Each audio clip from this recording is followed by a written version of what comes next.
ano yung pinaka masakit or matinding ikahaharap ng ating Vice President?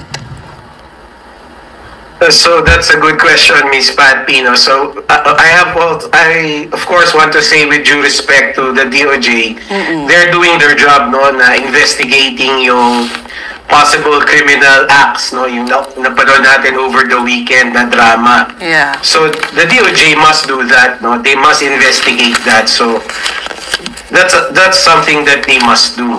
Pero between the potential plunder case and the impeachment option, I would think na mas viable to pursue yung plunder case.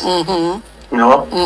Kasi yung plunder case, pwede yun i-pursue because the VP is not immune from suit. Right? So, pwede siyang imbestigahan, pwede siyang i-prosecute ng ombudsman on a plunder case, on a plunder indictment.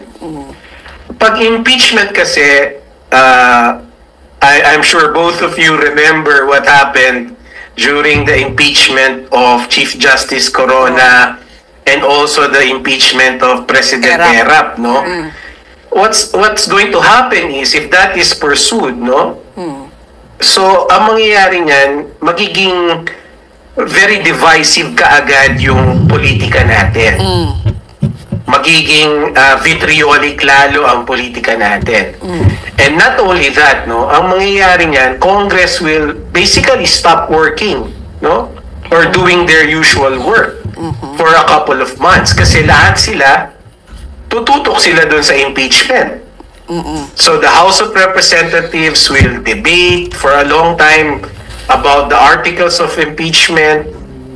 Titigil yung trabaho nila about yung lawmaking work nila matitigil at tututok sila dun sa impeachment. And then pag napasa na sa Senado, yung mga senators naman, they will stop their lawmaking work kasi they will stand as senator judges. So for a couple of months, matitenga lahat ng legislative work. And dagdag gastos pa yun para sa taxpayers, no? Kasi hindi na nga nila nagawa yung trabaho nila. They will be doing additional work pa that taxpayers will pay for. So, considering all of those things, no, on the impeachment option, it seems to me na maybe it's more optimal to pursue the plunder case because we can do it. Okay. The ombudsman can do it kasi hindi nga naman immune from suit yung vice president.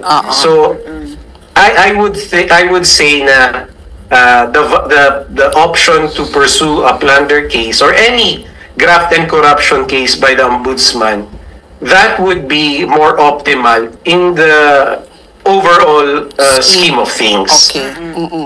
And if the plunder case prospers and she's convicted, ang parusa niyan syempre perpetual disqualification from holding public office, attorney. And yun din naman ang allegation sa kampo, di ba?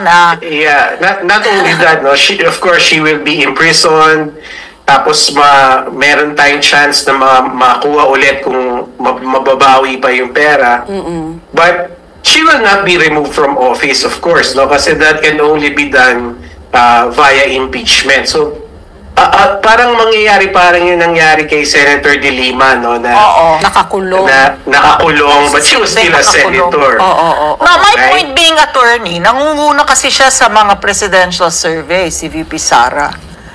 So, kung mahatulan man siya dito sa plunder case, no, kung mag-prosper man, she will continue serving as vice president for the rest of her term.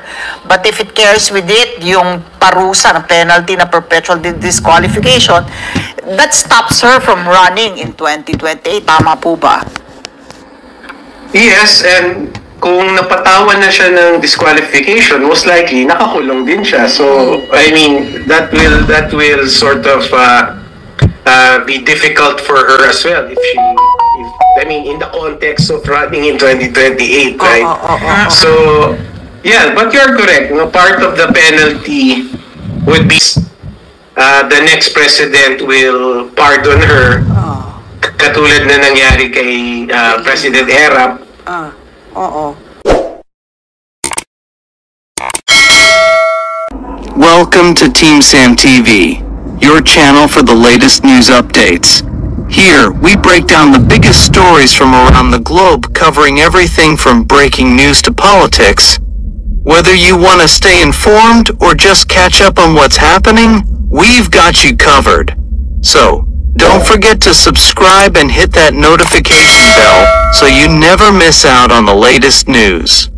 Join the Team Sam TV family, and let's explore the world together, one update at a time.